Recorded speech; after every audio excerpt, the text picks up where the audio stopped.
ನಮಸ್ಕಾರ. ಅವನಿ designs and ಕ್ರಿಯೇಷನ್ಸ್ಗೆ ಸ್ವಾಗತ.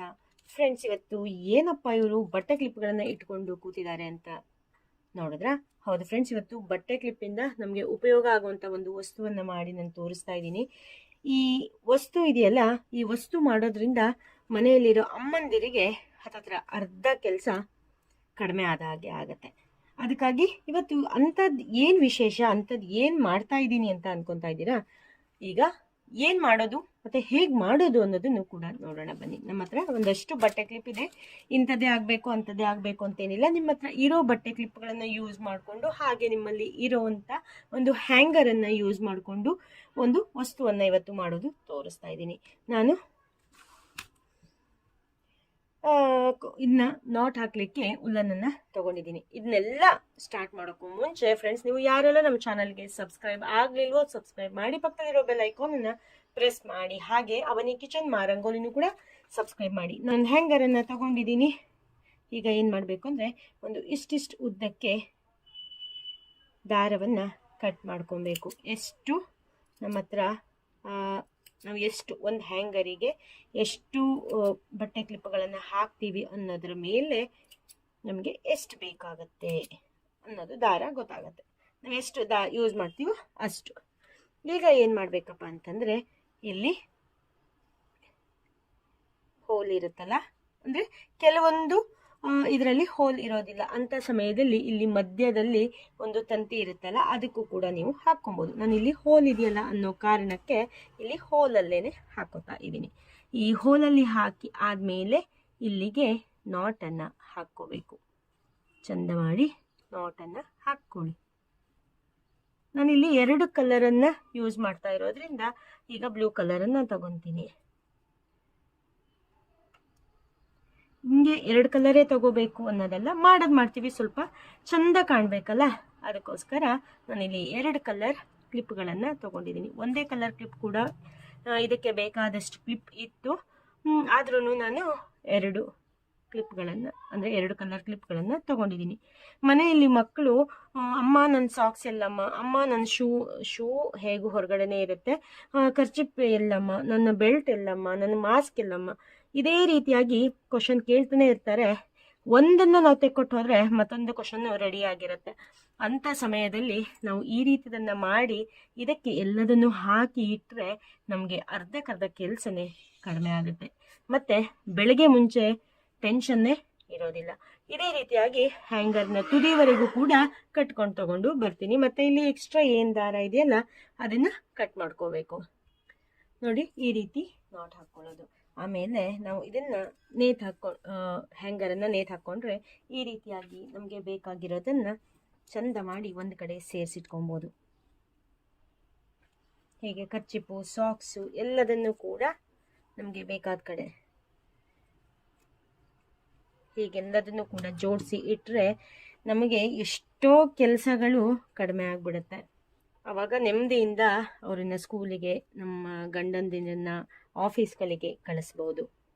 ನಿಮಗೆ ಕೊನೆಯ ಮೂಮೆಂಟಲ್ಲಿ ಟೆನ್ಷನ್ ಮಾಡ್ಕೊಳ್ಳೋದು ಕೂಡ ಇರೋದಿಲ್ಲ. ನೋಡಿ ಎಷ್ಟು ಚೆನ್ನಾಗಿ ಹ್ಯಾಂಗ್ ಆಗುತ್ತೆ ಅಂತ. ನಿಮಗೆ ಈ ಟಿಪ್ಸ್ ಇಷ್ಟ ಆಯಿತು, ಈ ವಿಡಿಯೋ ಇಷ್ಟ ಆಯಿತು ಅಂತ ಅನ್ಕೊತೀನಿ. ಇಷ್ಟ ಆದರೆ ಲೈಕ್ ಮಾಡಿ, ಶೇರ್ ಮಾಡಿ, ಕಾಮೆಂಟ್ ಮಾಡಿ. ನೀವಿನ್ನೂ ನಮ್ಮ ಚಾನಲ್ಗೆ ಸಬ್ಸ್ಕ್ರೈಬ್ ಆಗದೇ ಇದ್ದರೆ ಸಬ್ಸ್ಕ್ರೈಬ್ ಮಾಡಿ. ಫ್ರೆಂಡ್ಸ್, ಇವತ್ತು ಈ ಹ್ಯಾಂಡ್ ಟವಲನ್ನು ಏನು ಮಾಡ್ಬೋದು ಅನ್ನೋದನ್ನು ನಾನು ನಿಮಗೆ ಹೇಳ್ಕೊಡ್ತೀನಿ. ಫ್ರೆಂಡ್ಸ್, ಹ್ಯಾಂಡ್ ಟವಲ್ ಇರುತ್ತೆ, ಬಟ್ ನಮ್ಮ ಸಿಂಕಿನ ಪಕ್ಕ ರಿಂಗ್ ಇರೋದಿಲ್ಲ. ಹ್ಯಾಂಡ್ ಟವಲಿನ ಹೀಗೆ ನೇತು ಹಾಕಲಿಕ್ಕೆ, ಅಂದರೆ ಅದನ್ನು ಇಟ್ಟು ನಾವು ಯೂಸ್ ಮಾಡಲಿಕ್ಕೆ ರಿಂಗ್ ಇರೋದಿಲ್ಲ. ಅಂಥ ಸಮಯದಲ್ಲಿ ನಾವು ಹೇಗೆ ಇದನ್ನು ಯೂಸ್ ಮಾಡಬೇಕು, ಸಿಂಕಿನ ಪಕ್ಕ ಇಟ್ಟು ಹೇಗೆ ಯೂಸ್ ಮಾಡಬೇಕು ಅನ್ನೋದನ್ನು ನಾನು ನಿಮಗೆ ಇವತ್ತು ತೋರಿಸ್ಕೊಡ್ತೀನಿ. ನಾವು ಈ ರೀತಿ ಹ್ಯಾಂಡ್ ಟವಲನ್ನು ಯೂಸ್ ಮಾಡೋದು ಬೇರೆ, ಮತ್ತು ಇಲ್ಲ ನಾರ್ಮಲ್ ಕಾಟನ್ ಬಟ್ಟೆ ಆ ರೀತಿ ಏನಾದ್ರು ಹಾಕಿ ಕೈ ಒರೆಸ್ಲಿಕ್ಕೆ ಮಾಡೋದು ಮೆಥಡ್ ಇನ್ನೊಂಥರ. ಇದು ನಾನು ಇವತ್ತು ಸಿಂಪಲ್ ಆಗಿ ಈ ರೀತಿ ಹ್ಯಾಂಡ್ ಟವಲನ್ನು ತಗೊಬಂದ್ಬಿಟ್ಟಿರ್ತೀವಿ, ಯೂಸ್ ಮಾಡಲಿಕ್ಕೆ ಆಗ್ತಾ ಇರೋದಿಲ್ಲ. ಬರೀ ಅಲ್ಲೊಂದು ಹುಕ್ ಥರ ಇರುತ್ತೆ, ನಮಗೆ ಇದನ್ನು ನೇತು ಹಾಕ್ಲಿಕ್ಕೂ ಕೂಡ ಬರೋದಿಲ್ಲ. ಅಂಥ ಸಮಯದಲ್ಲಿ ನಾವು ಏನು ಮಾಡ್ಬೋದು ಅನ್ನೋದನ್ನು ನಾನು ಇವತ್ತು ಹೇಳ್ಕೊಡ್ತೀನಿ. ನಾವು ಇನ್ನೊಂದು ಮಾಡ್ಕೊಬೋದು. ನಾರ್ಮಲ್ ಚೂಡಿಗೆಲ್ಲ ಲಾಡಿ ಹೊಲಿದಿರ್ತೀವಲ್ಲ, ಆ ಲಾಡಿಯನ್ನು ತಗೊಂಡ್ಬಂದು ಈ ಟವಲ್ಲಿಗೆ ಈ ರೀತಿಯಾಗಿ ಸ್ಟಿಚ್ ಮಾಡಿದ್ರೆ ಆ ಹುಕ್ಕಿಗೆ ಇದನ್ನ ನೇತ್ ಹಾಕ್ಬೋದು. ಇಷ್ಟೇ ಮಾಡಿದ್ರೆ ಅಷ್ಟು ಗ್ರ್ಯಾಂಡ್ ಆಗಿ ಅನ್ಸೋದಿಲ್ಲ. ಅದಕ್ಕಾಗಿ ಏನಾದ್ರು ಒಂದು ಸ್ಪೆಷಲ್ ಆಗಿ ಮಾಡ್ಬೇಕಲ್ವಾ, ನಾವೇ ಮಾಡ್ತಿದೀವಿ ಅಂತಂದಾಗ ಜಸ್ಟ್ ಇಷ್ಟೇ ಮಾಡಿಟ್ರೆ ಏನ್ ಚೆನ್ನಾಗಿ ಕಾಣಿಸುತ್ತೆ ಅಲ್ವಾ. ಅದಕ್ಕಾಗಿ ನಾನು ಇವತ್ತು ಸ್ವಲ್ಪ ಡಿಫ್ರೆಂಟ್ ಆಗಿ ಏನಾದ್ರು ಮಾಡೋಣ ಅಂತ ಅನ್ಕೊಂಡಿದೀನಿ. ಒಂದು ಇಷ್ಟು ದೊಡ್ಡ ಬಟ್ಟೆಯನ್ನ ತಗೊಂಡಿದೀನಿ, ಎಕ್ಸ್ಟ್ರಾ ಉಳಿದಿರೋ ಬಟ್ಟೆಯನ್ನ. ಇಷ್ಟೇ ಅಳತೆ ಅಷ್ಟೇ ಅಳತೆ ಅಂತ ಏನ್ ಬೇಡ, ನಾರ್ಮಲ್ ಆಗಿ ಒಂದು ಸಣ್ಣ ಬಟ್ಟೆಯನ್ನ ತಗೊಳ್ಳಿ. ಈಗ ಹೀಗೆ ಸಣ್ಣದಾಗಿ ಇಲ್ಲಿ ಫೋಲ್ಡ್ ಮಾಡಿ ಸ್ಟಿಚ್ ಅನ್ನ ಮಾಡ್ಕೋತೀನಿ. ಈ ಕಡೆ ಒಂದು ಸ್ಟಿಚ್ ಮಾಡ್ಕೊಳ್ಳಿ. ಆಮೇಲೆ ಏನ್ ಮಾಡ್ಬೇಕು ಅಂತ ಹೇಳ್ತೀನಿ ನೋಡಿ. ಆ ಕಡೆ ಈ ಕಡೆ ತುದಿಯಲ್ಲಿ ಒಂದು ಸ್ಟಿಚ್ ಅನ್ನ ಹಾಕೊಂಡಿದೀನಿ. ಯಾಕೆ ಹಾಕೊಂಡಿದೀನಿ ಅಂತ ಹೇಳ್ತೀನಿ. ನಿಮ್ಗೆ ಯಾವ ಅಳತೆ ಬೇಕು ಅಂತ ನೋಡ್ಕೊಂಡು ತಗೊಳ್ಳಿ. ನಾ ಒಂದು ಅಂದಾಜಲ್ಲಿ ಇಷ್ಟು ಅಂತ ತಗೊಂಡಿದ್ದೀನಿ. ಇಲ್ಲ ನಾವು ಹೀಗೆ ಫೋಲ್ಡ್ ಮಾಡ್ತೀವಲ್ಲ, ಜಸ್ಟ್ ನೋಡಿ ಹೀಗೆ ಒಂದು ಫೋಲ್ಡು, ಅದರ ಮೇಲ್ಗಡೆ ಬರೋ ರೀತಿಯಲ್ಲಿ ಈ ರೀತಿಯಾಗಿ ಒಂದು ಫೋಲ್ಡು. ಇಲ್ಲ ಅಂತಂದ್ರೆ ನಾವು ಈ ರೀತಿ ಫೋಲ್ಡ್ ಆದ್ಮೇಲೆ ಬಟ್ಟೆಯನ್ನ ತಗೊಬಹುದು. ನಾನೀಗ ಏನ್ ಮಾಡಿದೆ ಅಂತಂದ್ರೆ ಇಲ್ಲಿ ಜಸ್ಟ್ ಈ ರೀತಿಯಾಗಿ ಇಟ್ಕೊಂಡೆ. ಹೀಗೆ ಇಟ್ಕೊಂಡು ಸ್ಟಿಚ್ ಮಾಡ್ಕೊಬೇಕು. ಫಸ್ಟು ನಾವೇನ್ ಮಾಡೋಣ ಅಂತಂದ್ರೆ ಇದನ್ನ 2 ಪೀಸ್ ಆಗಿ ಕಟ್ ಮಾಡ್ಕೊಳ್ಳೋಣ. ಅವಾಗ ನಮ್ಗೆ ಸ್ಟಿಚ್ ಮಾಡ್ಲಿಕ್ಕೆ ಈಸಿಯಾಗಿ ಆಗತ್ತೆ. ಇಲ್ಲಿ ಹೀಗೆ ಕಟ್ ಮಾಡ್ಕೊಬೇಕು. ನಾವು ಒಂದು ಸೈಡನ್ನ ಹೀಗೆ ಇಟ್ಕೊಂಡು ಕೊನೆಗೆ ಇನ್ನೊಂದು ಸೈಡನ್ನ ಹೀಗೆ ಇಟ್ಕೊಂಡು ಇಲ್ಲಿಂದ ಇಲ್ಲಿಗೆ ಸ್ಟಿಚ್ ಅನ್ನ ಮಾಡ್ಕೊಬೇಕು. ಮಾಡ್ಕೊಂಡು ತಗೊಂಡು ಬರ್ತೀನಿ ನೋಡಿ. ಆ ಕಡೆ ಒಂದು ಬಟ್ಟೆ ಈ ಕಡೆ ಒಂದು ಬಟ್ಟೆಯನ್ನ ಇಟ್ಟು ಸ್ಟಿಚ್ ಮಾಡ್ಕೊಂಡು ಆಯ್ತು. ಈಗ ಏನ್ ಮಾಡ್ಬೇಕಪ್ಪ ಅಂತಂದ್ರೆ ಒಂದು ಲಾಡಿಯನ್ನ ಹೊಲ್ಕೊಂಡು ಕಟ್ ಮಾಡ್ಕೊಂಡಿದ್ದೀನಿ. ಒಂದು ಇಷ್ಟು ಉದ್ದಕ್ಕೆ ಒಂದು 4-5 ಇಂಚು ಕಟ್ ಮಾಡ್ಕೊಳ್ಳಿ.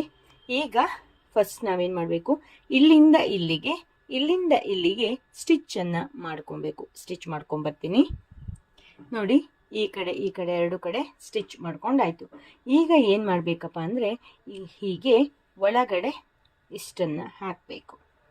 ಇಷ್ಟನ್ನ ಹಾಕಿ ಈ ಲಾಡಿ ಏನಿದೆಯಲ್ಲ, ಲಾಡಿ ಹೊಲ್ಕೊಂಡಿದ್ವಲ್ಲ, ಅದನ್ನ ಹೀಗೆ ಬರೋ ರೀತಿಯಲ್ಲಿ ಇಟ್ಟು ಮೇಲ್ಗಡೆ 2 ಸ್ಟಿಚ್ ಅನ್ನ ಮಾಡಬೇಕು. ಕೊಂಚೂರು ಹಿಂಗೆ ರಬ್ ಮಾಡಿ ಇಲ್ಲಿಂದ ಇಲ್ಲಿಗೆ ಚೆನ್ನಾಗಿ ಸ್ಟಿಚ್ ಅನ್ನ ಮಾಡ್ಕೋಬೇಕು. ಮಾಡ್ಕೊಂಡು ಬರ್ತೀನಿ ನೋಡಿ. ಲಾಡಿಯನ್ನ ಸ್ಟಿಚ್ ಮಾಡ್ಕೊಂಡಾಯ್ತು.